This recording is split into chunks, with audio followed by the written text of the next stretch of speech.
നേമത്തെ UDF സ്ഥാനാർത്ഥി ശബരിനാഥ് ഏകദേശം 30% booths ഞാൻ കവർ ചെയ്തു. അവിടെ എല്ലാം നല്ല തിരക്കാണ്. ഒരു ബൂത്തിൽ പോലും ആളില്ലാത്ത അവസ്ഥയില്ല.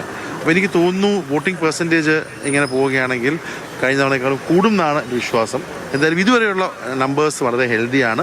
നഗരത്തിൽ പ്രത്യേകിച്ച് 60-ന് താഴെ പോളിംഗ് നടക്കുന്ന ഈ നേമം, വട്ടിയൂർക്കാവ്, ട്രിവാൻഡ്രം സെൻട്രൽ, കഴക്കൂട്ട് തുടങ്ങിയിടത്തൊക്കെ നല്ല പെർസെൻറ്റേജ് ഉണ്ട്.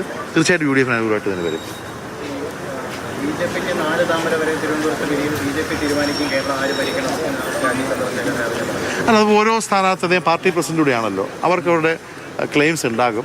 പക്ഷേ ജനങ്ങൾ തീരുമാനിച്ചിരിക്കുകയാണ്. ഇത്തവണ UDFൻ്റെ നല്ല ഒരു ക്ലീൻ സ്വീപ്പ് തന്നെ എത്തും. വളരെ കംഫർട്ടബിളായിട്ട് നമ്മൾ മുന്നിലെത്തുന്നുള്ള ഒരു വിശ്വാസം നമുക്കുണ്ട്.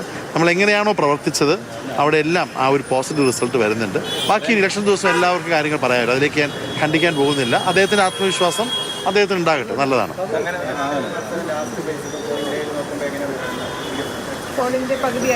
പോളിൻ്റെ പകുതിയായപ്പോൾ നേമത്ത് ഞാൻ ഇപ്പോഴും പറയുന്നു, വെളിയിൽ നിന്ന് പല ആളുകളും കാണുന്നൊരു നിയമമല്ല നേമം UDFൻ്റെ കരുത്തുറ്റ മണ്ഡലമാണെന്നുള്ളത് റിസൾട്ട് വരുമ്പോൾ മനസ്സിലാകും. എല്ലാ മേഖലകളിൽ നിന്നും നേമത്ത് 2 മുന്നണികളും മേഖല തിരിച്ച് ആളുകളുടെ വോട്ട് വാങ്ങിക്കാൻ നോക്കുമ്പോൾ എല്ലാ ആളുകളുടെയും വോട്ട് വാങ്ങിക്കുന്ന സ്ഥാനാർത്ഥി UDF സ്ഥാനാർത്ഥിയായിരിക്കും. കോടിക്കണക്കിന് രൂപയുടെ ചെലവ് BJP LDF ചെയ്തിട്ടുണ്ട്. വർണ്ണാഭമായിട്ടുള്ള ഹോർഡിങ്സ്, മദ്യമടക്കമുള്ള.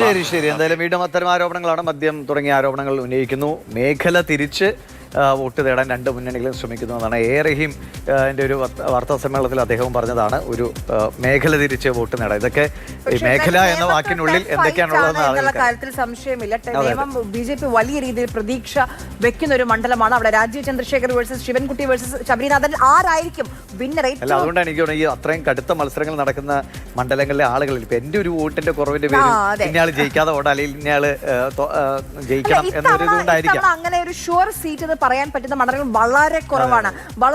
ഇപ്പൊ നോക്കൂ, മന്ത്രിമാർ പോലും മണ്ഡലം വിട്ട് പുറത്തേക്ക് പോയത് വളരെ കുറവാണ്. അപ്പൊ മന്ത്രിമാരെ പോലും അതത് മണ്ഡലങ്ങളിൽ തളച്ചിടാൻ കഴിയുന്ന സ്ഥാനാർത്ഥികൾ എതിർവശത്തുണ്ടായിരുന്നു. അപ്പോൾ ആ രീതിയിൽ ടഫ് ഫൈറ്റ് ആണ് ഓരോ മണ്ഡലത്തിലും നടക്കുന്നതെന്ന് വേണമെങ്കിൽ പറയാം.